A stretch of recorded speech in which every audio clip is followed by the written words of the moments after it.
செழிக்கட்டும் விவசாயம், சீர்படட்டும் நிர்வாகம், நிலவட்டும் புன்சிரிப்பு, உலகத்து மக்களுக்கெல்லாம் வாழ்க வாழ்வாங்கு, வளர்க ஆன்மீகம் என்ற சூளுரையோடு உங்கள் முன்பாக நிற்கிறேன். என்னை இப்பொழுது உழவை பற்றி பேச சொல்லி இருக்கிறார்கள். எல்லா மக்களை விட ஈரோட்டு மக்களுக்கு எனக்கு ஒரு நெருக்கம் உண்டு. வேறு மாவட்டங்களுக்கு போகும்போதெல்லாம் கேட்கிறார்கள், நீ சொந்த ஊர் ஈரோடா என்று கேட்கிறார்கள். ஏன்னா இந்த இயற்கை வேளாண்மையை கையில் எடுத்துக்கிட்டு ஈரோடு மாவட்டத்தில் சுத்தின அளவு வேற எந்த மாவட்டத்திலும் நான் சுத்தலை.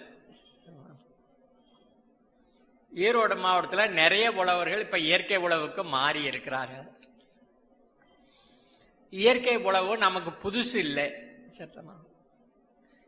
நாம சின்ன பிள்ளையா இருக்கும் போது நடந்ததெல்லாம் இயற்கை விவசாயம் தான் நடந்துகிட்டு இருந்துச்சு. இடையில ஒரு செயற்கைக்குள்ள போனோம். அது எவ்வளவு பெரிய அழிவை இழிவை உண்டு பண்ணுது அப்படிங்கிறத நாம் உணர்ந்திருக்கிறோம். உணர்றதுனால மறுபடியும் நம்ம மாறுறோம். இந்த மாறுறதுல சில சிக்கல் இருக்கு. நம்ம தாத்தா இருந்த காலத்துல பாட்டி இருந்த காலத்துல என்ன நிலைமை இருந்ததோ அந்த சமூக நிலைமை இப்ப இல்லை. அந்த இயற்கை நிலையும் இப்ப இல்லை. ஆகையினால அதே நிலைக்கு நம்ம போக முடியாது. ஆனா அந்த கொள்கைகளை தத்துவங்களை நம்ம கையில எடுத்துக்கிட்டோம்னா இன்னைக்கு இருக்கிற நிலைமைக்கு தகுந்தாற் போல நம்மள மாற்றிட முடியும். அப்பதான் நம்ம என்ன யோசிக்க வேண்டியிருக்குது, இந்த அறிவையும் ஆன்மீகத்தையும் எப்படி இணைக்க முடியும்னு நம்ம யோசிக்க வேண்டியிருக்கிறது. தத்துவத்தை பத்தி பேசுவது ஆன்மீகம். ஒரு செயலை எப்படி செய்வதுன்னு கண்டுபிடிக்கிறது அறிவியல்.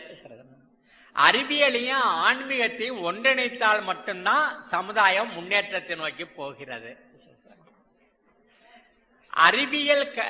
அறிவியல் மட்டும் தனியாக இருந்தால், ஆன்மீகம் இல்லாம அறிவியல் மட்டும் இருந்தா அது கொலை மட்டும்தான் செய்யும்.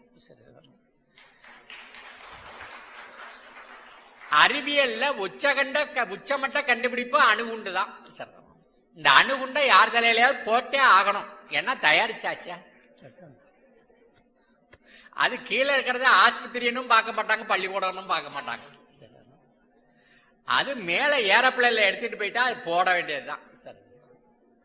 ஆனா அந்த ஆன்மீகம் ஒன்றுதான் இந்த குண்டை யார் தலையில போடணும் யார் தலையில போடக்கூடாதுங்கிறத வழிகாட்டும். ஆகையினால ஆன்மீகத்தையும் அறிவியலையும் இணைக்கக்கூடிய ஒரு பணியை இயற்கை விவசாயத்தை பார்க்கிறேன். அறிவுன்னு நிறைய பேர் அறிவு தேடல்ல போனோம். நம்ம 1947 சுதந்திரம் கிடைச்ச பிறகு அறிவு தேடல்ல நிறைய பேர் போனோம்.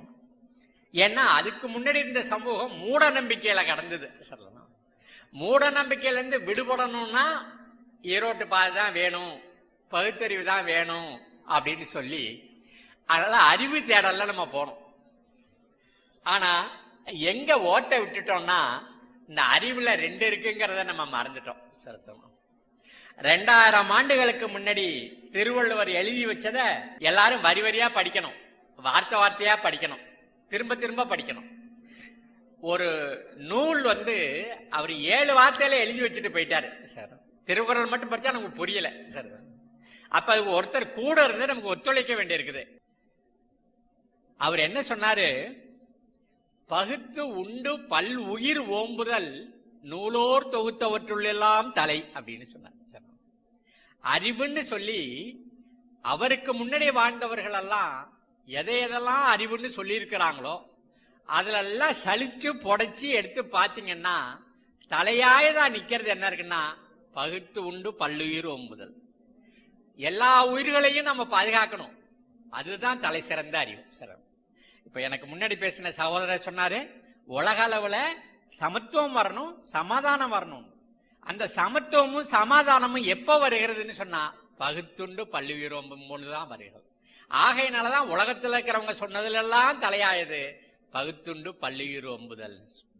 சரி, இந்த பகுத்துன்றதுன்னா என்ன? மறுபடியும் அங்க வந்துருது விஷயம். யாரோ கொடுத்த நன்கொடையை நான் 4 பேர்த்துட்டு பிச்சுட்டு கொடுத்துட்டு போறது கிடையாது. அது பகுத்துண்டல் கிடையாது. தம்மில் இருந்து தமது பார்த்து உண்டற்றாள் அப்படின்னு சொன்னான். என்னுடைய வீட்டுல இருந்து என்னுடைய முயற்சியில நான் உற்பத்தி பண்ண பொருள் இருக்குல்ல, அதை மற்றவங்களோட பகிர்ந்து உண்ணணும். சரிதானா? தம்மில் இருந்து தமது பார்த்து உண்டற்றாள். சரிதானா? அதை யார் செய்ய முடியும்னு சொன்னா உழவர் மட்டும்தான் செய்ய முடியும். சரிதானா? எப்போ உழவு விட்டு விலகி வந்துட்டீங்களோ உங்களால அதை செய்ய முடியாது. சரிதானா? உங்களால அடுத்தவங்களத வாங்கிதான் 4 பேருக்கு கொடுக்க முடியும். ஆகையினால நம்ம உங்க எல்லாருக்கும் முன்னாடி நான் வைக்கிற ஒரு யோசனை, பட்டணத்துக்கு வந்துட்டீங்கன்னா கூட உங்க மொட்டை மாடியில எப்படி காய்கறி உற்பத்தி பண்றதுன்னு கொஞ்சம் யோசிங்க. இந்த கிராமத்திலிருந்து உற்பத்தி பண்ணப்பட்ட பொருள்களெல்லாம் இந்த பட்டணத்துக்கு வருது. நான் ரொம்ப நாளைக்கு முன்னாடி நண்பர்கள் ஈரோட்டில் எனக்கு அந்த ஜேசி அவார்டு வாங்கி கொடுக்கறதுக்கு ஏற்பாடு செஞ்சாங்க. அன்னைக்கு அவர்கள்ட்ட கொடுத்த வாக்குறுதி இன்னமும் நிறைவேறாமல இருக்கு. அன்னைக்கு என்ன வாக்குறுதி சொன்னேன்னா, ஈரோடு நகரம் முழுவதும் மரம் நடுவோம், ஈரோடு நகரம் முழுவதும் இருக்கிற எல்லா குப்பையும் நம்ம சுத்தம் பண்ணிடுவோம், அவ்வளவு எருவாக்கிடுவோம், அதை வச்சு நிறைய காய்கறி எல்லாம் உண்டு பண்ணிடுவோம். அப்போ நம் மக்கள் நஞ்சில்லாத காய்கறி உண்ணுவார்கள், நஞ்சில்லாத கனி உண்ணுவார்கள் அப்படின்னு சொன்னேன். இன்னைக்குதான் அதுக்கு நேரம் வந்திருக்குன்னு நினைக்கிறேன். ஏன்னா சரியான கூட்டத்தை இன்னைக்குதான் நான் பாக்குறேன். அந்த ஆன்மீகம் ஒண்ணுதான் என்ன செய்யுது அப்படின்னு சொன்னா, தம்மில் இருந்து தமது பார்த்து உண்டற்றால், நம்மகிட்ட இருக்கிற மற்றவங்களோட பகிர்ந்து உண்ணுவது எப்படிங்கிறத யோசிக்கிறத ஆன்மீகம் மட்டும்தான் யோசிக்குது. அறிவாளிகிட்ட போய் நான் சொன்னேன்னா அவர் என்ன கேட்கிறாருன்னா, ரசாயனத்துல விளைஞ்சதாலும் இதுல விளையுமான்னு கேட்கிறாரு. ரசாயனங்கிறது என்ன என்ன செய்கிறது? இந்த பூமியை நம்ம தாயா நினைக்கிறோம். எப்ப இதுல யூரியாவை போட்டீங்களோ, எப்ப டிஏபி போட்டீங்களோ, எப்ப பொட்டாச போட்டீங்களோ, இந்த பூமியில இருக்கிற எல்லா உயிரும் செத்து போச்சு. அங்க கொலை தான் நடக்குது. அணுகுண்டு போடுறதுக்கும் பூமியில ரசாயன உரம் போடுறதுக்கும் ஒன்றும் வித்தியாசம் எல்லாம் கிடையாது. அணுகுண்டு போட்ட இடத்த எப்படி புல்லு பூண்டு முளைக்காதோ அது மாதிரி இந்த ரசாயன உரம் போட்ட பூமியில புல்லும் முளைக்காது, பூண்டும் முளைக்காது. அப்படி ஏன்னா நமக்கும் உணவு இல்லை, இந்த ஆடு மாடுக்கும் உணவு இல்லை, கோழிக்கும் உணவு இல்லை, குருவிக்கும் உணவு இல்லை. எப்ப இந்த ரசாயன உரத்தை போட்டோமோ அப்ப பூமி செத்து போனதுனால அதுல வளர்ற அந்த செடி இருக்கு பாருங்க, அது சத்து இல்லாததா இருக்குது. அந்த சத்து இல்லாத வீரியம் இல்லாத செடியை பூச்சி திங்கிறதுக்கு வருது. உடனே அந்த அக்ரிகல்ச்சர் ஆபீசர் சொல்றாரு, இந்த மாதிரி பூச்சி திங்குது, ஆனா இதுல விஷத்தை கொண்டு போய் தெளின்னு சொல்றாரு. பூச்சி எல்லா பூச்சியும் நம்ம விரோதி இல்லை. தேனி நமக்கு தேன் கொடுக்குது, ஒரு பூச்சி நமக்கு பட்டு கொடுக்குது, ஒரு பூச்சி அரக்கு கொடுக்குது. இந்த சிலந்தி இருக்குது பாருங்க, அது வலை கட்டி வச்சிருந்தா அதுல சிக்கிற பூச்சிகளை அது பிடிச்சி சாப்பிட்டுக்கிட்டு இருக்க.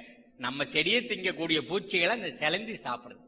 இந்த ரெக்கைய மடக்காம பறக்குது பாருங்க தட்டாம்பூச்சி, அது செடியில் இருக்கிற புழு பூச்சி எல்லாம் பிடிச்சி பிடிச்சி பிடிச்சி பிடிச்சி சாப்பிடுது.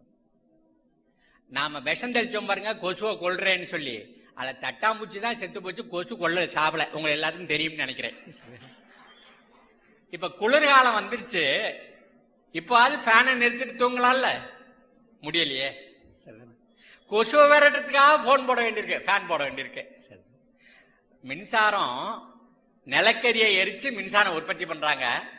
அந்த நிலக்கரி இருக்கிற ஆள ஆகாயத்தை சூடாக்குது, ஆகாயத்தை சூடாக்குறதுனால பருவமழை இல்லாம போகுது, பருவமழை இல்லாதனால விவசாயம் நின்று போகுது, விவசாயம் நின்று போறதுனால பல பேருக்கு வேலை இல்லாம போடுது. அந்த வேலை இல்லாதவங்க தான் இடம் பெயர்ந்துகிட்டே இருக்கிறாங்க, பொழைக்கிறதுக்கு அங்கங்க போயிட்டே இருக்கிறாங்க. அந்த மின்சாரத்தை பயன்படுத்தி கம்பியில கொண்டு வீட்டுக்குள்ள விட்டு காத்தாடியை சுத்த விட்டு கொசு விரட்ட வேண்டியிருக்கு. கொசு விரட்டுறதுக்கு நம்ம இவ்வளவு பேரழிவுகளா நம்ம செய்ய வேண்டியிருக்கு. ஒரு அழிவு செய்யறதுன்னு நம்ம இறங்கிட்டோம்னு சொன்னா சங்கிலி தொடர் மாதிரி அது பேரழிவுகள்லாம் அப்படி கொண்டுட்டு போயிடுச்சு. இத நவீன விவசாயம்னு சொன்னான், பச்சை புரட்சி விவசாயம்னு சொன்னான். இதுக்கு பேரு விஞ்ஞான விவசாயம்னு சொன்னான். இதுல விஞ்ஞானம் எங்க இருந்துச்சு? வியாபாரத்தை மையமா வச்சு அதுல எவ்வளவு லாபம் வரும்னு கணக்கு பார்த்து ஒன்னு ஆரம்பிக்கிறாங்க பாருங்க, அதுதான் இந்த பச்சை புரட்சி விவசாயம். நமக்கு எல்லாருக்கும் தெரியும், இந்த விவசாயிகளுக்கு யாரு டிராக்டரை வித்தாரோ அவரெல்லாம் கோடீஸ்வரரா இருக்கார். அந்த டிராக்டர்ல ஊத்துற டீசலை வித்தவரெல்லாம் கோடீஸ்வரரா இருக்கிறார்.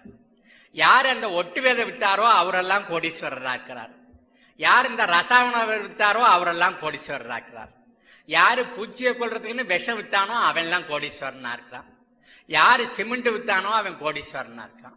யாரு செங்கல் வித்தானோ அவன் கோடீஸ்வரனா இருக்கான். யாரு ஆத்து மணல் அள்ளி கொண்டு போய் வித்தானோ அவன் எல்லாம் கோடீஸ்வரனா இருக்கான். யாரு இந்த பல்பை வித்தாங்களோ வயரை வித்தாங்களோ அவங்க எல்லாம் கோடீஸ்வரனா இருக்காங்க. அந்த விவசாயி மட்டும் அந்த தவணை பாக்கியில இருந்துகிட்டே இருக்காரு. கடன் கட்ட முடியாத தவணை பாக்கியில இருந்துகிட்டே இருக்காரு.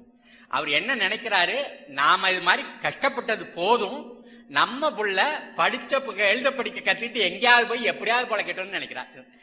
இப்படித்தான் வாழ வேண்டும் என்று சொல்லுவதற்காகத்தான் ஞானிகள் அப்போது தோன்றுகிறார்கள். இப்போ மனிதன் 6 அறிவு படைத்தவன். மற்ற உயிர்களுக்கெல்லாம் 5 அறிவு தான் உண்டு. இந்த 5 அறிவுக்கும் 6 அறிவுக்கும் எந்த இடத்துல வித்தியாசம் இருக்கு? இதை பார்க்கறதுக்காக ஒரு ரஷ்ய விஞ்ஞானி என்ன செஞ்சான், ஒரு மனுஷ குரங்க பிடிச்சிட்டு வந்தான். இந்த மனுஷ குரங்குக்கு வால் இல்லை, அதனால அதுக்கும் ஒரு பேண்ட் மாட்டி விட்டான். அதுக்கு ஒரு சட்டை கட்டி டை கட்டினான். அதுக்கு ஒரு கோட்டை மாட்டி விட்டான். தலையில ஒரு தொப்பியை வச்சான். காலில் சாக்ஸை மாட்டினான். அதுல பூட்ஸையும் கோத்து விட்டான். இப்ப அது கையை பிடிச்சிக்கிட்டு நடக்கிறான், அது இவன் கையை பிடிச்சிட்டு நடக்குது. கொஞ்சம் தான் வித்தியாசம். நம்ம நேரா நிக்க முடியுது, அது கொஞ்சம் இப்படி சாஞ்சாப்புல இருக்கு. இடுப்புல ஒரு 2 எலும்பு கூடுதலா இருக்கு. இவன் சாப்பிடும் போது மேசையில பக்கத்துல உட்காந்துக்கிட்டு அதையும் சாப்பிட பழக்கணும். 2 படுக்க போட்டு இவன் எப்படி பக்கத்துல படுத்தானோ அதே மாதிரி அந்த கட்டில அந்த குரங்கையும் படுக்க வச்சான். சாப்பிட்றதுக்கு முன்னாடி இந்த பேசின்ல போய் குழாயை திறந்து விட்டு கை கழுவிட்டு சாப்பிட்டா, அதே மாதிரி கை கழுவிட்டு வந்தது சாப்பிட உட்காந்து. ஒரு நாள் என்ன செய்யறான், அந்த வாழைப்பழத்தை வச்சு அதை சுத்தி மெழுகுவர்த்தியை வச்சு கொளுத்தி வச்சுட்டான். இப்ப கை கழுவிட்டு வந்த ஆளு வாழைப்பழத்தை எடுக்க போகும்போது முசு முசு முசு இந்த பொடியெல்லாம் அந்த முடியெல்லாம் பொசுங்குது, நெருப்புல பொசுங்குது. அப்ப அது என்ன பண்ணுது, கிக்கிக்கி கிக்கிக்கின்னு. நாம 1000 மொழி பேசுறோம், அது கிக்கிக்கி சட்டத்திலே 1000 விஷயத்த சொல்ல பாக்குது. அது அவன் கேட்டா, hello my dear friend what do you want, உனக்கு என்ன வேணும்னு கேட்டான். அது கிக்கிக்கி கிக்கிக்கின்னு ஏதாவது செஞ்சு தொலைன்னு. இவன் என்ன செஞ்சான், ஒரு குவளை எடுத்துக்கிட்டு நேர கொடாயிட்ட போய் தண்ணியை பிடிச்சிட்டு நேர அந்த மெழுகுவர்த்தி மேல ஊத்தினான். இதை அணைஞ்சதையும் அது வாழைப்பழத்தை எடுத்து திங்க ஆரம்பிச்சு. அடுத்த நாளும் இதே மாதிரி செஞ்சான். அந்த குரங்கு இப்ப கிக்கிங்கில அதே குழாயில போய் தண்ணியை பிடிச்சிட்டு அதே மெழுகுவர்த்தி மேல ஊத்திட்டு தின்னுச்சு. இந்த மனுஷனுக்கும் குரங்குக்கும் அதிகம் வித்தியாசம் கிடையாது. ஒரு வாரம் இதே பயிற்சி. 8வது நாள் என்ன பண்ணா, எல்லாத்தையும் எடுத்துக்கிட்டு தன்னுடைய நண்பரையும் கூட்டிக்கிட்டு ஏரிக்கு போனோம். அங்க ஏரியில படகுல ஏறிக்கிறாங்க. நல்ல நடு ஏரியில நிக்குது படகு. அந்த பலகை மேல வாழைப்பழத்தை எடுத்து வச்சான், சுத்தி மெழுகுவர்த்தியை வச்சு தீய வச்சு கொளுத்தினான். இப்ப அது என்ன பண்ணுது, கிக்கிக்கி கிக்கிங்கிது. Hello my dear friend what do you want என்னன்னு கேட்கறான். அது சொல்லுது கிக்கிக்கி கிக்கிக்கின்னு. இந்த படகை கரைக்கு விடுன்னு சொல்லுது. இவன் கரைக்கிட்ட விடுறான் படகை. அந்த மக்கை எடுத்துக்கிட்டு இறங்கி ஓடுது. எங்க, அந்த குழாயில போய் தண்ணி பிடிச்சிட்டு வர்றதுக்கு ஓடிட்டு இருக்கு. இந்த இடத்துல மட்டும்தான் வித்தியாசம் இருக்குது. அந்த பகுத்தறிவுங்கிறது இந்த இடத்துல மட்டும்தான் வித்தியாசம் இருக்குது. குழாயில வர்றதும் தண்ணி தான், குளத்துல இருக்கிறதும் தண்ணி தாங்கிறது மனுஷனுக்கு மட்டும்தான் தெரியும். சரி சரி சரி. குரங்கால காப்பி அடிக்க மட்டும்தான் தெரியும். சரி, இதைத்தான் படைப்பாற்றல்னு சொல்றோம். மனிதனுக்கு வளர்ச்சி அடைஞ்ச ஒரு கபால ஓடு, இதுக்குள்ள 1.5 கிலோ மூளை. இந்த மனிதன் இப்ப நான் இங்க இருந்து பேசுறேன், அந்த கடைசியில இருக்கிறவர் கேக்குது, ஒரு கருவியை கண்டுபிடிச்சிடறான். சரிதானா? இந்த மனிதன் ஒரு மாளிகையை கட்டிக்கிட்டு உள்ளுக்குள்ள குடியிருக்கிறான். இந்த மனிதன் தன்னுடைய ஆடையை நெஞ்சுக்கிட்டு தான் உடுத்திக்கிறான். வேற எந்த விலங்குகளுக்கும் இந்த இது கிடையாது. ஆகையினால்தான் கல்வி இல்லாதவனை சொல்லும் போது வள்ளுவர் விலங்கோடு மக்கள் அணையர்ன்னு சொன்னார். மிருகத்தோட மிருகமா இருக்கிறான்னு சொன்னாரு. இன்னைக்கு அப்படிதான் இருக்கிறாங்க. 112 கோடி பேர் விலங்கோடு மக்கள் அணையரா இருக்கிறாங்க.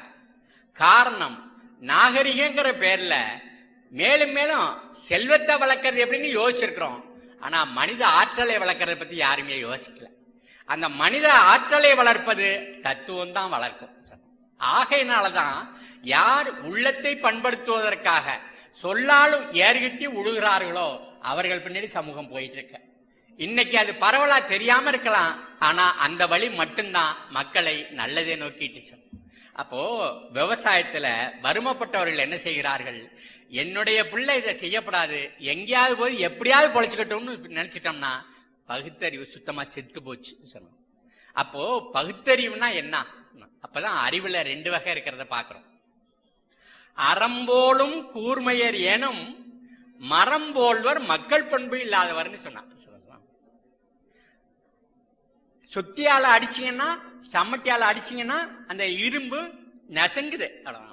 ஆனா அறத்தால அடிச்சீங்கன்னா அப்படி ரெண்டாகும். அந்த அறம் மாதிரி கூர்மையா இருந்தாலும் சரிதான், மக்கள் பண்பு இல்லைன்னா அந்த அறத்தால என்ன பயன் அப்படின்னு கேட்டான் வள்ளுவர். அப்பதான் நான் நினைச்சேன், அப்ப அறிவுலையும் 2 பாகம் இருக்குது. சரி, அப்படியானா மக்கள் பண்புனா என்ன? 2வது விஷயம் வருது. அறிவிலால் ஆகுவது உண்டோ பிரிதின் நோய் தன்னோய் போல் போற்றாக்கடை. அடுத்ததோடைய துன்பம் நம்முடைய துன்பம்னு நினைக்கலன்னா அந்த அறிவுனால என்ன பயன் கேட்கிறான். அதான் மக்கள் பண்பு.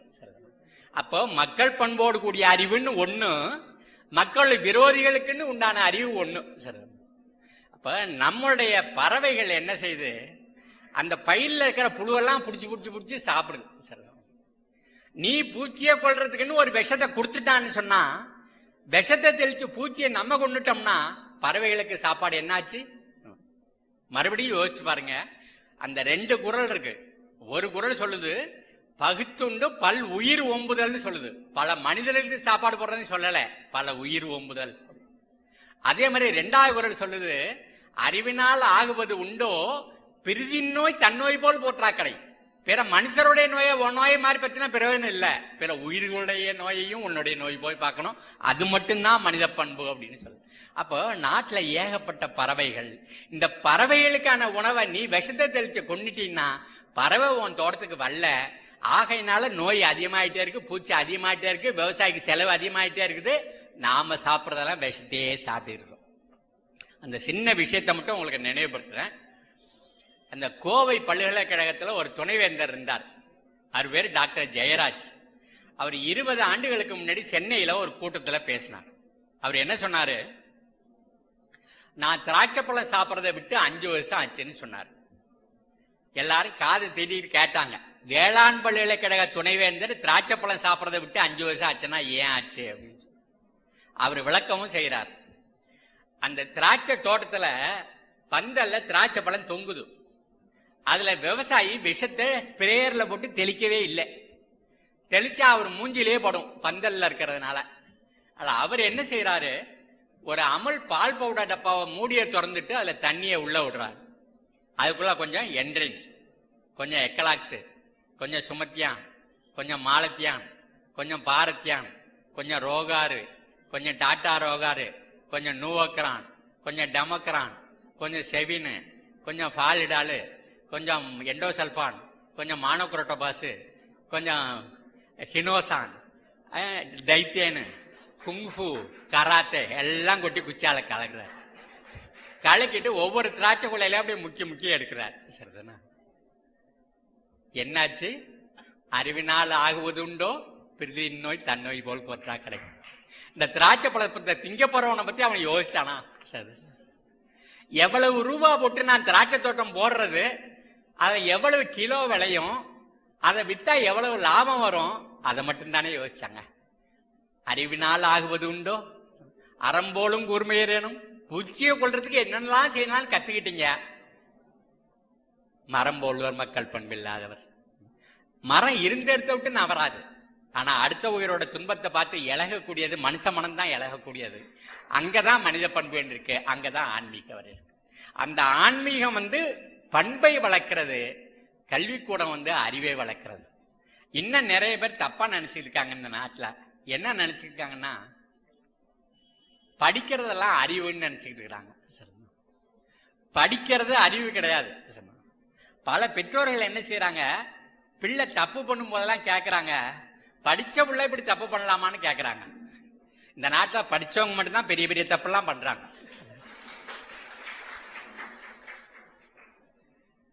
சுழன்றும் ஏற்பின்னது உலகம். சரிதானா? நீங்க எதையானாலும் தள்ளி வைக்கலாம், உள்ள சோறு போறதை தள்ளி வைக்க முடியாது உங்களால. ஆகையினால யார் இந்த உணவை உற்பத்தி பண்ணுகிறார்களோ அவர்களுக்கு பின்னாடி இந்த உலகம் நிக்கணும். ஆனா நடக்கிறது என்னன்னாக்க, இந்த உழுதவர்கள் இருக்காங்கல்ல, அவங்க மற்றவங்க பின்னாடி ஒரு மனுவை கொண்டுட்டு போய் நிற்கிறாங்க. எனக்கு அதை செஞ்சு விடு, எனக்கு இதை செஞ்சு விடுன்னு கேட்டு நிற்கிறாங்க. நேரு தலைகீழா இருக்குது. காரணம் என்னன்னா, படிச்சவன் எல்லாம் அறிவாளின்னு நம்ம நினைச்சோம் பாருங்க, அங்க இந்த தப்பு நடந்து போச்சு. முதல்ல படிச்சவங்க அறிவாளி கிடையாது, அனுபவம் தான் அறிவுன்னு சொன்னார். இந்த அனுபவம் தான் அறிவுங்கிறத எல்லாரும் சொல்லியிருக்கிறாங்க. விவேகானந்தரை படிச்சுக்கிட்டு இருந்தேன் நான். விவேகானந்தரோட கருத்துல அது வருது, அனுபவம் தான் அறிவுன்னு சொல்லுவோம். அமெரிக்காவில் போய் பேசுறார், அங்க இருக்கிற பெண்கள் மத்தியில பேசியிருக்காரு. என்ன பேசியிருக்காரு? நான் உங்கள்கிட்ட அறிவை கொடுக்கறதுக்காக வரல, உங்க உள்ளத்திலிருந்து தான் அறிவு வெளியில வரும். அறிவு வெளியில இருந்து உள்ள போவாது, அது அனுபவத்தின் மூலம் உள்ள இருந்து வெளியில வரும். அப்பதான் யோசிச்சேன், வள்ளுவர் தான் சொல்லி இருக்கிறாரு, தொட்டனைத்து ஊரும் மணல் கேணி. மணல் கேணியா இருந்துச்சுன்னா தோண்ட தோண்ட தண்ணி கீழே இருந்து ஊறும், சரிதான். அது போல கற்றணைத்து ஊரும் அறிவு, அறிவு அங்கேருந்து தான் ஊறணும். அப்ப நான் என்ன செய்யறேன்னா, எப்படி அந்த விவசாயி கிணத்தை தோன்றாரோ அது மாதிரி உங்களுடைய உள்ளத்துல இருக்கிறத தூண்டி விடுறேன் அப்படின்னு விவேகானந்தர் சொன்னார். அதுக்கு ஒரு உதாரணத்தையும் சொன்னார். என்ன உதாரணத்தை சொன்னார்னா, இங்கிலீஷ்ல உலகம் முழுதும் சொல்றான். என்ன சொல்றான்?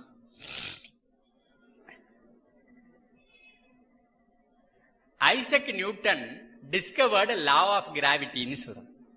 புவியீர்ப்பு விசையை ஐசக் நியூட்டன் கண்டுபிடிச்சாருன்னு நமக்கெல்லாம் பாடமா சொல்லி கொடுத்து அதை திரும்பி எழுத வச்சா உங்களுக்கு மார்க் போட்டு பாஸ் போடுறான், சரிதானா? அவர் என்ன கேட்டாரு, பூமிக்கு வெளியில இருக்கிற எந்த பொருளையா இருந்தாலும் பூமி தன் மையத்தை நோக்கி இழுத்துக் கொள்கிறது. இந்த விதி என்ன ஒளிஞ்சுக்கிட்டா இருந்தது அவர் போய் கண்டுபிடிக்கிறதுக்கு? அது எங்கேயும் இருக்கு, எல்லா காலத்திலயும் இருக்குது. அன்னைக்குதான் அவர் மண்டேல பட்டிருக்கு. இது விவேகானந்தர் அமெரிக்காவில் போய் அங்க இருக்கிற பொண்ணுகளுக்கு சொன்னது. இப்ப விவேகானந்தர் செத்து போய் எவ்வளவு காலம் ஆச்சு. இன்னமும் நம்ம என்ன நினைச்சிருக்கோம்னா, கடலுக்கு அப்பால இருந்து வந்ததுன்னா அது அறிவுன்னு நினைச்சுட்டு இருக்கிறோம். ஆகையினால நம்ம மோசம் போறோம், சரிதானா? அப்ப திராட்சை கொலையில அவன் அந்த இருந்தது அந்த விஷ கலவையை அப்படி முக்கிய எடுக்கிறான் பாருங்க. எத்தனை தடவை முக்கிய எடுக்கிறான்னா, பூத்ததுல இருந்து அறுவடைக்கு 100 நாள் 14 வாரம் 14 தடவை அதை முக்கிய எடுக்கலாம். அதை பார்த்ததுல இருந்து பல்கலைக்கழக துணைவேந்தர் திராட்சை பழம் திங்கல. அதை கேட்டதுல இருந்து 20 வருஷமா நானும் திங்கல. ஒரு மேடை விடாம சொல்லிட்டே வர்றேன். ஏன்னா நீங்க ரொம்ப பேர் தின்னுகிட்டே இருக்கீங்க. நீங்க திங்கலன்னா எப்படி அங்க விற்கும்? எப்படி பஸ் ஸ்டாண்ட்ல விற்கும்? அரை கிலோ 10 ரூபா, அரை கிலோ 10 ரூபா, அரை கிலோ 10 ரூபா. ஒரே சொல்றான், திராட்சை பழம் அரை கிலோ 10 ரூபா, அரை கிலோ 10 ரூபான்னு. என் பேச்சை கேட்டவங்க எல்லாம் 2வது தடவை என்ன பார்க்கும்போது சொல்றாங்க, ஐயா திராட்சை பழம் திங்கிறத விட்டுட்டேன்னு. இப்ப திராட்சை பழம் திங்கிறத விட்டு பிரயோஜனம் கிடையாது. அங்க என்ன பண்ணா, பெங்களூர் போன போது அங்க முட்டைக்கோச தோட்டத்தை கூட்டிட்டு போய் காமிக்கிறான் இளைஞன். அங்க பார்த்தாக்க எல்லாம் வரிசையா உருண்டையா கிடக்குது, ஒரு 3 அடிக்கு ஒண்ணு கிடக்குது. அவன் கேட்டான் எப்படி இருக்குன்னு. நான் கேட்டான் நல்லா இருக்குன்னு சொன்னான். இல்ல கடையில இருக்கிறது மாதிரி இருக்கான்னு கேட்டான். அப்பதான் கொஞ்சம் உத்து கவனிச்சேன் நானு. இல்லையப்பா கடையில வெள்ளையா இருக்குது, தோட்டத்துல பச்சையா இருக்குது, ஏன்னு கேட்டான். அவன் சொன்னான், இது மாதிரி கொப்பரையில தண்ணியை உள்ள விட்டு அதுல என்டின் எக்கலாக்சி சுமத்தியானம் மாலத்தியானம் பாரத்தியானம் மானோக்ரோட்டா பஸ் எண்டோ செல்பம் எல்லாத்தையும் கலக்கிட்டு ஒவ்வொரு முட்டை கோசையும் முக்கி எடுத்து அப்பதான் ட்ரக்கில் ஏத்துறோம். எனக்கு இந்த முடியெல்லாம் நேரம் நின்றுச்சு. ஏப்பா இதெல்லாம் பூச்சியை கொல்றதுக்குன்னு சொன்னீங்களே, இப்ப இது அறுத்த பிறகு எதுக்குப்பா முக்கிறீங்கன்னு கேட்டேன். உங்களுக்கு ஒண்ணும் தெரியாது சார். என்ன தெரியாதுன்னு? இது உங்க ஊருக்கு வர்றதுக்கு 5 நாள் ஆயிடும். கொஞ்சம் வாடி வதங்கினுச்சுன்னா தூக்காம போட்டுருவீங்க, காணாம போட்டு போயிடுவீங்க, வாங்காம போயிடுவீங்க. போட்ட போனா வீணா போயிடும், அதுக்காக முக்கிய எடுக்கிறோம் அப்படின்னு சொன்னான். இந்த மூச்சை இழுத்து விட்டு இந்த முட்டைக்கோசை மட்டும்தான் அப்படியான்னு கேட்டேன். முட்டைக்கோசை அப்படிதான் முக்கிறோம், காலிஃபிளவர் அப்படிதான் முக்கிறோம், கேரட் அப்படிதான் முக்கிறோம், அதுக்கப்புறம் பீட்ரூட் இப்படிதான் முக்கிறோம், திராட்சை பழம் தான் உங்களுக்கு தெரியும்னு சொன்னான்.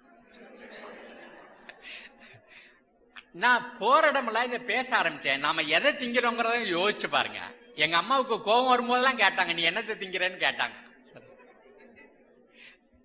அறிவு அங்கதான் இருக்குது. சரி, நான் திருவண்ணாமலையில பேசும்போது அங்க ஒருத்தர் அப்படியே கல்லு பிள்ளையார் மாதிரி உட்கார்ந்து இருந்தார். நான் கேட்டேன், என்னையா கல்லு பிள்ளையார் மாதிரி உட்கார்ந்து இருக்கிற, உனக்கு இது தைக்கலையான்னு கேட்டேன். நாங்க முன்னாடியே தக்காளி பழத்தை அப்படி முக்கி தான் எடுத்து அனுப்பிச்சுக்கிட்டு இருக்கிறோம்.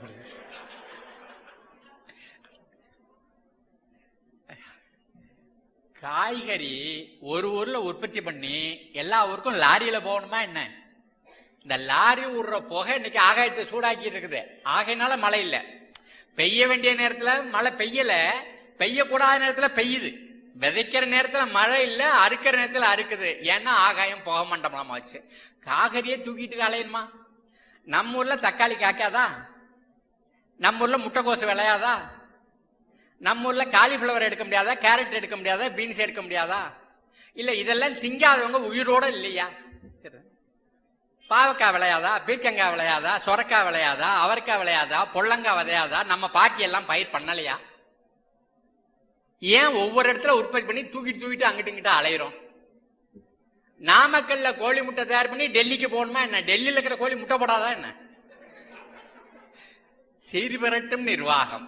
அந்த நிர்வாகம் சீர்படலைன்னா நீங்க எவ்வளவுதான் அறிவு வச்சிருந்தாலும் அது பிரயோஜனம் இல்லை, அறிவு விலை போயிடுது.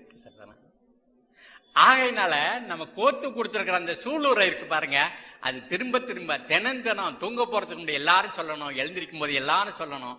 நம்ம நரம்புல, சதையில, ரத்தத்துல எல்லாமே அது கலந்துடணும். அப்படி கலந்தா ஒரு புதிய தமிழ்நாட்டை நம்ம பார்க்கலாம், புதிய இந்தியாவை பார்க்கலாம்.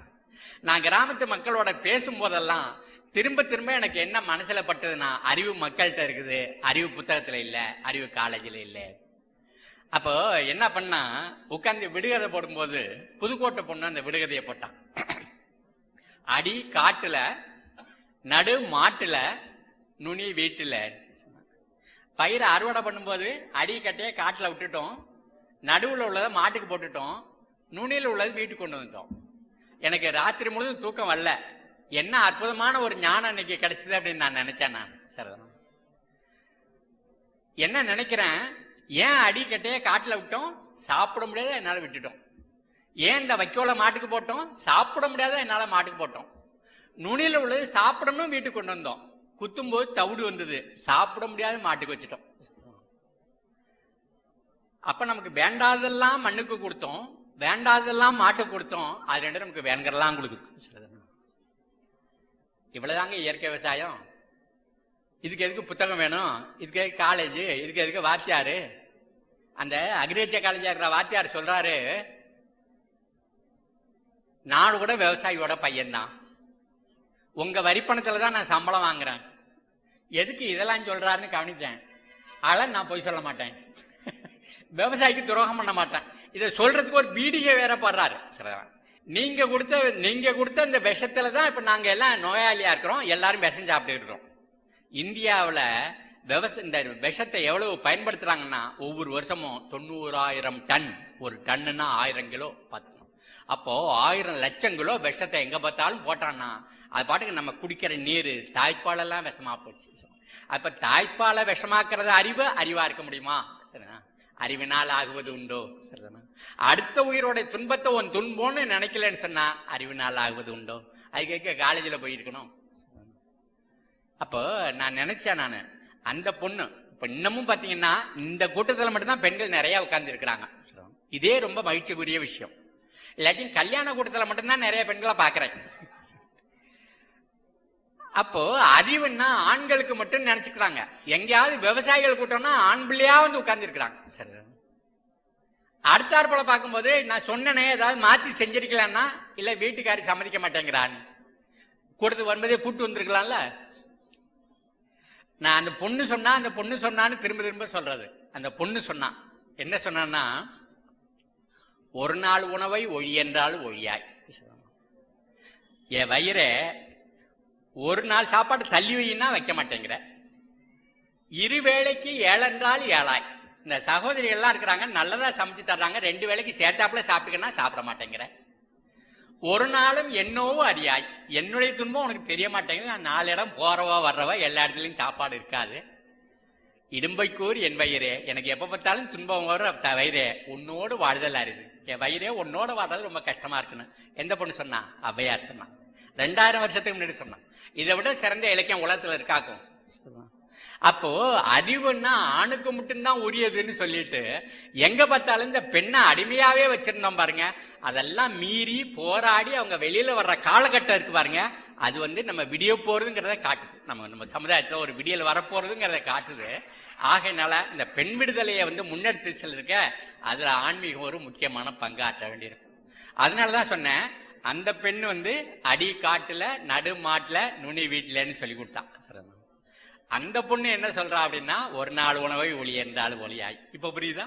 ஆகையினால சொன்னா சுழன்றும் ஏற்பின்னது உலகம், அதனால் உழந்தும் உழவே தலையின்.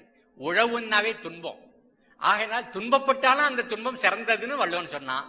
ஏன் அப்படின்னா அது இல்லைன்னா எந்த உயிர் வாழ்க்கை சாத்தியம் கிடையாது, உலகத்துல சாத்தியம் கிடையாது. ஆகையினால துன்பப்பட்டாலும் சரி மறுபடியும் நான் நிலத்துக்கு போவேன், நான் விவசாயம் பண்ணுவேன் அப்படின்லாம் நீங்களாம் முடிவு எடுத்தீங்கன்னா நல்லா இருக்கும். அங்க இருக்கும்போது சுத்தமான காத்து கிடைக்குது, சுத்தமான தண்ணி இருக்குது, ஃபேன் இல்லாம கொசு ஓடுது, சரிண்ணா.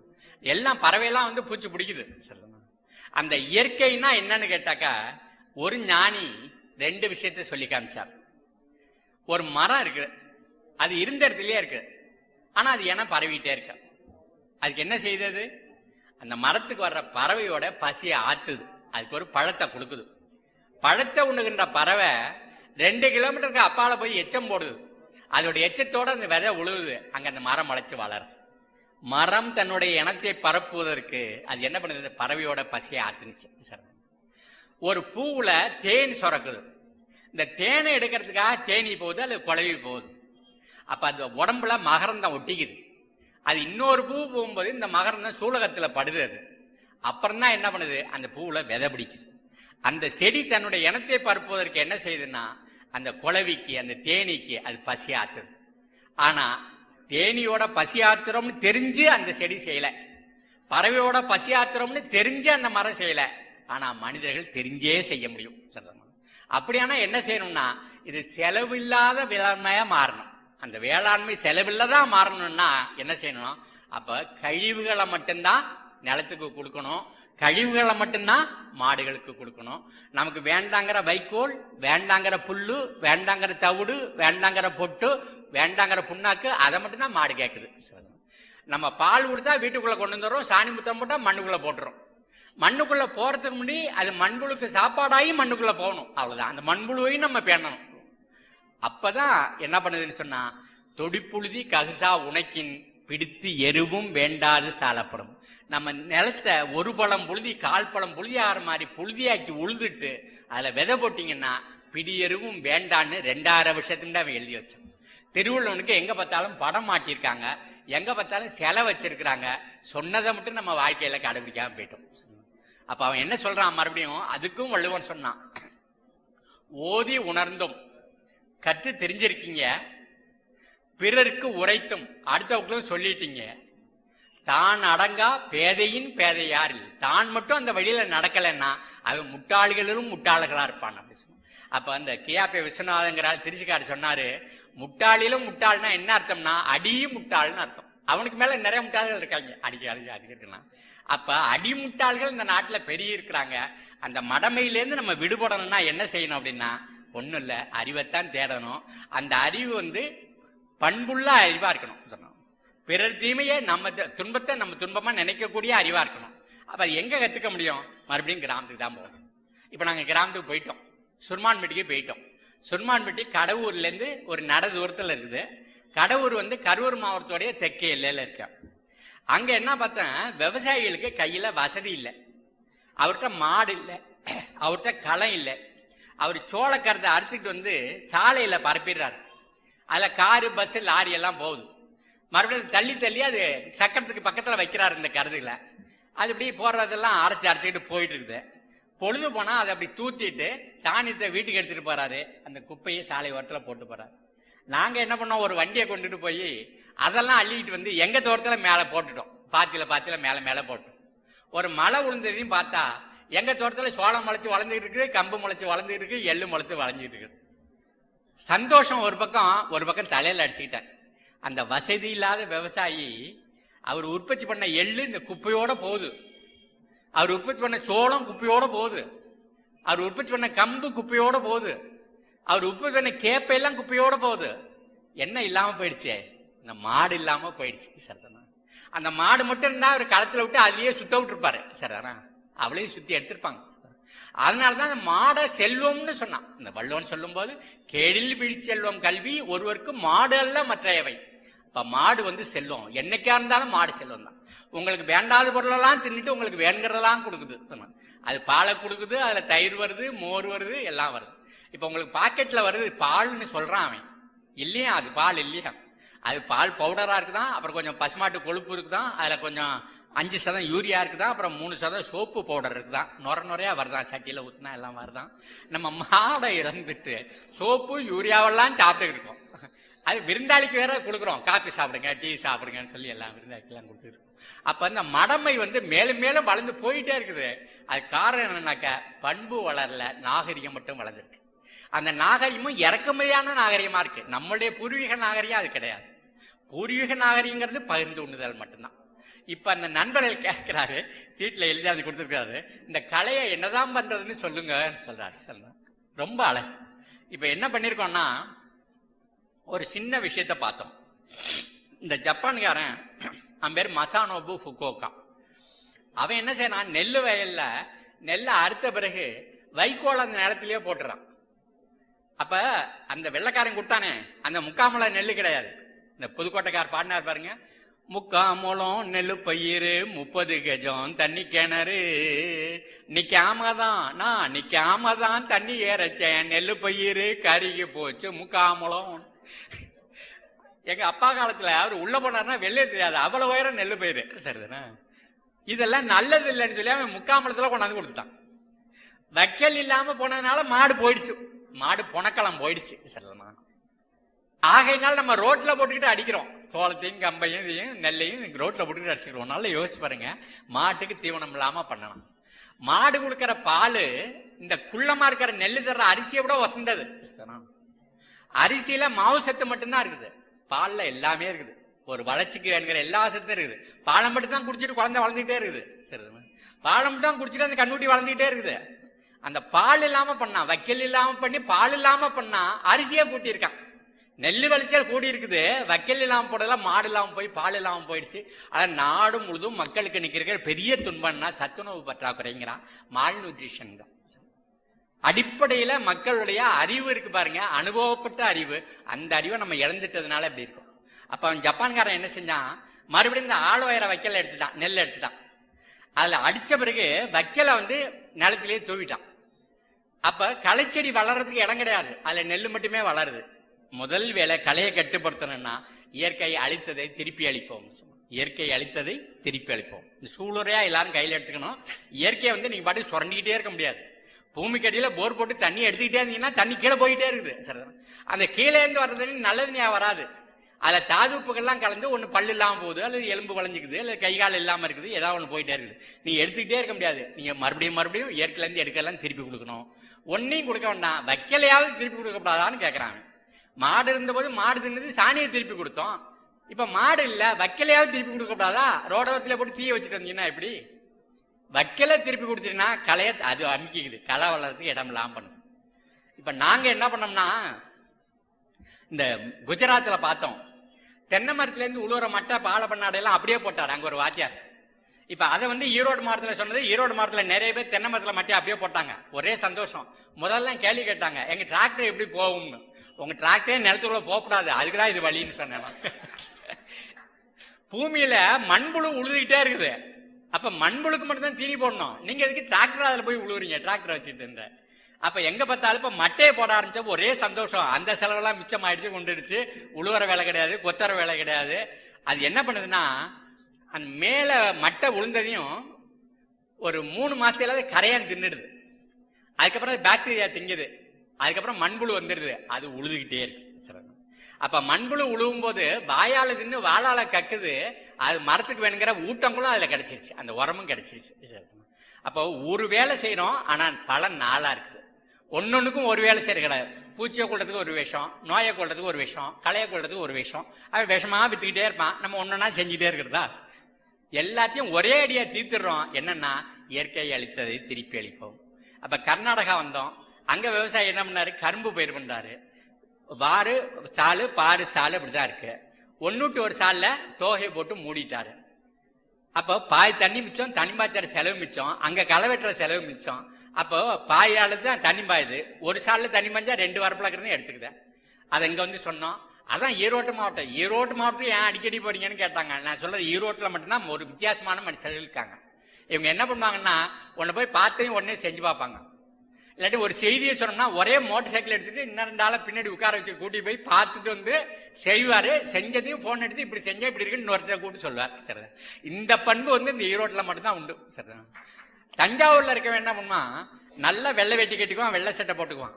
அதுக்காகவே கடனுக்கு ஒரு மோட்டர் சைக்கிள் வாங்கிக்குவான். அதுல போய் காமிக்கணும் 4 பேத்துக்கு. இங்க இருக்கிறாள் தான் அண்டர்வேரோட மோட்டர் சைக்கிள்ல போவார். இது உபயோகத்துக்காக மோட்டர் சைக்கிள் வாங்கி வச்சிருக்க ஈரோட்டில் வச்சிருக்கிறாரு. ஊதாரத்துக்காக மோட்டர் சைக்கிள் வாங்கி வச்சிருக்கிறத அங்க வச்சிருக்கிறார்.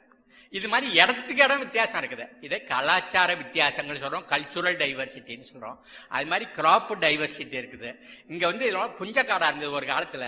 நீங்க எல்லாம் கம்பு கேப்பையெல்லாம் நிறைய தின்னீங்க. இங்க மண்ணுல வந்து கால்சியம் நிறைய இருக்கு. காளை மாடு, காங்கேய மாடு நல்ல மாடா இருக்குது. இந்த மாடை ஒழிக்கிறதுக்காக அங்கேருந்து கொண்டு வந்தானே ஏரோப்ளேன்ல விந்த கொண்டு வந்து நம்ம பசுமாடெல்லாம் கலப்படம் பண்ணி கற்பழிச்சு நம்ம எல்லாம் கெடுத்துட்டாங்களே. எங்க பார்த்தாலும் இப்ப காங்கேய மாட்டையே காணான்றான். நம்ம காங்கேய மாடு தான் எங்க பார்த்தாலும் மணல் வண்டியில போயிட்டு இருக்குது. இந்தியா முழுவதும் மணல் வண்டியில போயிட்டே இருக்குது. நம்ம தமிழ்நாடும் மணல் வண்டியில போயிட்டு இருக்கு. இது மாதிரி ஒரு மாற்றத்தை வேற எங்கேயுமே பார்க்கல. ஆனா அதையே இல்லாம அழிச்சுக்கிட்டே இருக்கிறானே. இதை முன்னேற்றம்னு வேற சொல்றோம், இதை விஞ்ஞானம்னு சொல்றோம். இப்ப அதுக்கு அடுத்த கட்டமா இப்ப நம்ம என்ன பண்ணிருக்கோம்னா, அந்த தெருவில் குப்பையெல்லாம் கொண்டு போய் சுருமான் வீட்டில பண்ணையில போட்டோம். இப்ப அந்த களை வளரணும்னா அதுக்கும் வெயில் வேணும். இப்ப வெயில் இல்லாம விட்டதுனால களை தானா செத்து போயிடுது. களையை ஒழிக்கிறதுன்னு தனியா நம்ம விஷம் போடுறது இல்ல, களையை விழிக்கிறதுன்னு நம்ம பூமியை சுரண்டது இல்ல. நடக்கிற இடம் பாத்தி பிரிச்சிடும். 2 அடி அகலத்துல நடபாதை, அதுக்கப்புறம் 4 அடி உயரத்துல மேட்டு பாத்தி. இந்த நடபாதை இருக்கிற மண்ணை சுரண்டி பாத்தியில போட்டீங்கன்னா பாத்தி மேட்டு பாத்தி ஆயிடுது. மேட்டு பாத்தியில குப்பையை போட்டீங்கன்னா அது மூடாக்க ஆயிடுது. ஒரே ஒரு தடவை தான் உழுவுறோம், ஒரு தடவை தான் பாத்தி போடுறோம். இன்னொரு தடவை அந்த பூமியில ஒன்னும் செய்ய வேண்டியதில்லை, விதைக்கிறது மட்டும் தான் செய்யணும். வெண்டைக்காயை பறிச்சுக்கிட்டீங்கன்னா செடியை விட்டு அங்கேயே போடணும். தக்காளி காயை பறிச்சுக்கிட்டீங்கன்னா செடியை விட்டு அங்கேயே போடணும். இயற்கை அழித்தது திருப்பி அளிக்கிறோம். நீங்க திருப்பி விதைக்கிறது அறுக்கிறது 2 மட்டும்தான். ஆனா மக்களை எல்லா காலகட்டத்திலும் நீங்க வந்து கடவுள் வரலாம், பார்க்கலாம். நிறைய பேர் வந்து பயிற்சி எடுத்துட்டு வர்றாங்க. இந்த சுவாமிகள்லாம் வந்திருக்கிறது ஒரு 4 பேர் வந்திருக்காங்க. மறுபடியும் ஒரு வாரம் வந்து தங்குறேன்னு சொல்லியிருக்கிறாங்க. அதுக்காக ஒன்று உண்டாலாம். அது மட்டுமே இல்லை, அவங்க இடத்துக்கே வரேன்ருக்கேன், காஞ்சிபுரத்துக்கே வரேன்ருக்கிறேன். அங்கேயே பண்ணையை அது மாதிரி மாத்தோம்னு சொல்லியிருக்கிறேன். நீங்க எங்கனாலும் பண்ணைய சொல்லுங்க, நான் 4 பெண்கள் அனுப்பிச்சு வைக்கிறேன். ஆண்கள்லாம் வேண்டாம், பெண்களே இப்ப பயிற்சி எடுத்துட்டாங்க. எங்கனாலும் 4 பெண்கள் அனுப்புறேன். 4 நாள் ஒரு வாரம் உங்க வீட்டில் தங்கினாங்கன்னா அவங்க நிலத்தை மாற்றி கொடுத்துட்டு வந்துருவாங்க. நல்லா புரிஞ்சுக்கங்க. இயற்கை அளித்ததை திருப்பி அளிப்போம். இயற்கையில எதெல்லாம் நீங்க வேண்டான்னு நினைக்கிறீங்களோ அது அப்படி நிலத்துல கொடுத்தீங்கன்னா உங்களுக்கு வேணுங்கிறதெல்லாம் கொடுக்கும். ஆகையினால நண்பர்களே, ஆன்மீகமும் நல்ல ஞாபகத்தில் வச்சுங்க, ஆன்மீகமும் அறிவியலும் ஒன்னு சேர்ந்தா மட்டும்தான் முன்னேற்றம். அறிவியல் வெளி தோற்றத்துலதான் மாற்றத்தை கொண்டு வருது. ஆன்மீகம் உள்ள பண்பை வளர்க்கிறது. வெளி தோற்றம் முக்கியம் இல்லை, பண்பு முக்கியம். திருக்குறளுக்கு விளக்கம் எழுதும் போது மகன் அழகா எழுதியிருக்கிறார். அதாவது ஒன்னொன்னு வெட்டிக்கிட்டே போனீங்கன்னா சின்ன சின்னதா வந்துகிட்டே இருக்கும். கடைசியில வெட்ட முடியாத ஒரு பாகம் வரும், அதுதான் அணு. அதுக்குள்ள என்ன இருக்குங்கிறதையும் கண்டுபிடிச்சாம பாருங்க, அது அறிவு. அங்க இருக்கிறதா கடவுள். எல்லாத்தையும் கடந்து உள்ள போய் பார்க்கறது தான் கடவுள். அப்போ உள்ள போய் பார்த்தோம்னா என்ன தெரியுதுன்னா, வெளி தோற்றத்துல மயங்குவதுல அர்த்தமே கிடையாது. உள்ளுக்குள்ள பண்பு இருக்கான்னு பார்க்கணும். அந்த பண்பு மனிதர்களை மட்டும் உயிரா பார்த்தா காணாது. மனிதர்கள் இருக்கிற மண்புழுவை பார்க்கணும், இந்த பாலை தயிராக்கிற நுண்ணுயிரை பார்க்கணும், நம்ம பூச்சியை பிடிச்சி திங்கிற பறவைகளை பார்க்கணும், அதுகளுக்கு சாப்பாடு போடுற மரத்தை பார்க்கணும், பூவை பார்க்கணும், செடியை பார்க்கணும், புல்லை பார்க்கணும், புண்டை பார்க்கணும். எல்லாம் தேவையில்லாம எந்த உயிரையும் கடவுள் இந்த பூமியில கொண்டு வரல. எல்லா உயிரையும் நேசிக்கிற ஒரு பண்பை வளர்த்து கொள்ளணும். அது இந்த நேரத்துல, காலை நேரத்துல உங்கள்கிட்ட நான் வேண்டுகோளா வச்சு எனக்கு இந்த வாய்ப்பை அளித்த இந்த பீடத்துக்கு என்னுடைய நன்றியையும் வணக்கத்தையும் பணிவையும் தெரிவித்து உங்கள் மத்தியிலிருந்து தற்காலிகமாக விடைபெறுகிறேன். நன்றி, வணக்கம்.